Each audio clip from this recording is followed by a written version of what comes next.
أهم مقياس بنستخدمه مع الأكل والشرب عشان نعرف هنزيد ولا هنخس هو الكالوريز أو السعرات الحرارية. فلو أخدنا في اليوم سعرات أكتر من احتياجنا هتترجم في صورة زيادة في الوزن، بينما العكس هيحصل لو أخدنا سعرات أقل من احتياجنا هتترجم في نقص في الوزن. لكن للأسف كلنا بنقع في فخ التقدير الغلط لاستهلاكنا، وغالبا بنقدر السعرات الحرارية اللي في الأكل والشرب بأقل من مقدارها الحقيقي.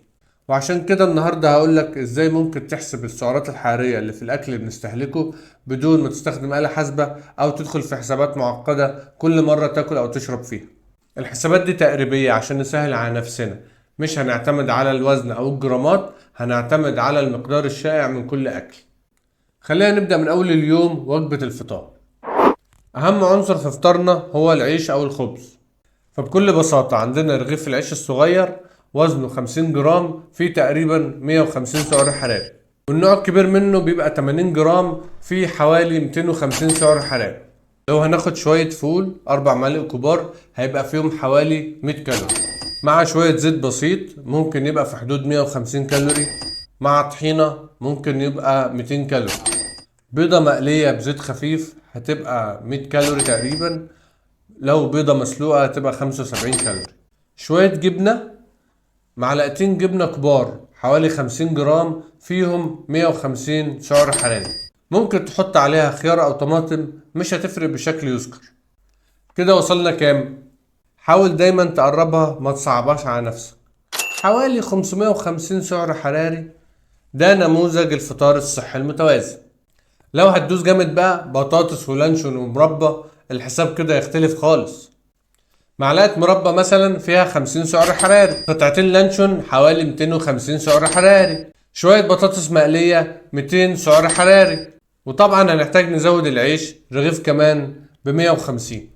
شوية الإضافات دي حوالي 600 سعر حراري مع ال 550 الأولانيين، كده دخلنا في 1200 فطار بس. الإضافات الصغيرة دي بتجمع معاك لآخر اليوم، ممكن تبوظ الدايت بتاعك، فخلي بالك وحاول تحدد اللي هتاكله.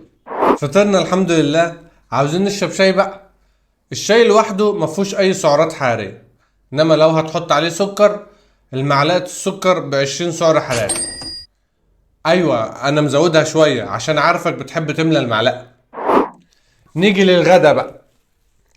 5 معالق رز ابيض كبيرة فيها 150 سعر حراري، ولو عاملين مكرونة فبتبقى تقريبا نفس الكلام، 5 معالق مع شوية صلصة فيهم 150 سعر حراري.